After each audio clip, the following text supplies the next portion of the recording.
Well, there's been another peaceful transition of power in an Australian state. Here is the New South Wales Premier-elect, Chris Minns, applauding the way the election campaign this month was conducted. I think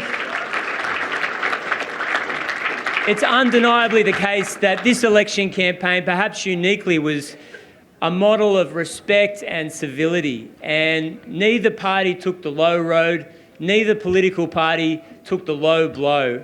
And I think it can be a model for the way democracy is done right across this country. Now, I can't say that every election campaign in the future will be conducted the same way, but from now on, no one will be able to say that it can't be. And here is the vanquished outgoing Premier, Perrottet, conceding. Elections can get ugly, but I believe this election truly was a race to the top.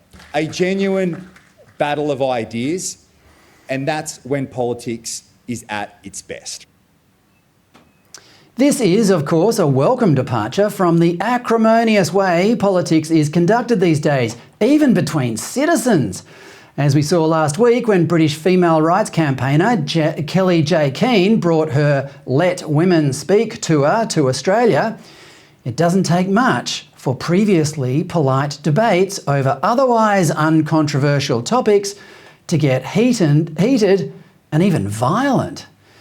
And there's been a development in this topic today which is even less impressive than the various thugs and lunatics who habitually engage it, which I'll get to later. But it would be naive to think that the lack of acrimony between Minns and Perrottet is a sign that civility is making a comeback. The reason Minns and Perrottet are so friendly is that they're essentially from the same party. Perrottet called the New South Wales election a contest of ideas.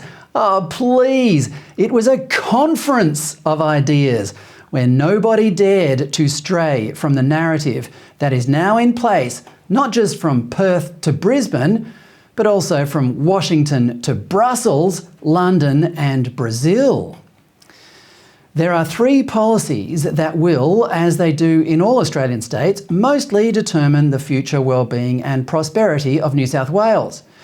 Fiscal responsibility, without which citizens will be extortionately taxed to fund the government's ever-growing interest bill, driving smart people and businesses either interstate or overseas. Energy, which must be cheap and reliable, in other words, generated by coal, gas and/or nuclear. And education, which is the only way to ensure the next generation understands how lucky they are to live in such a free and prosperous place and work hard to keep it that way.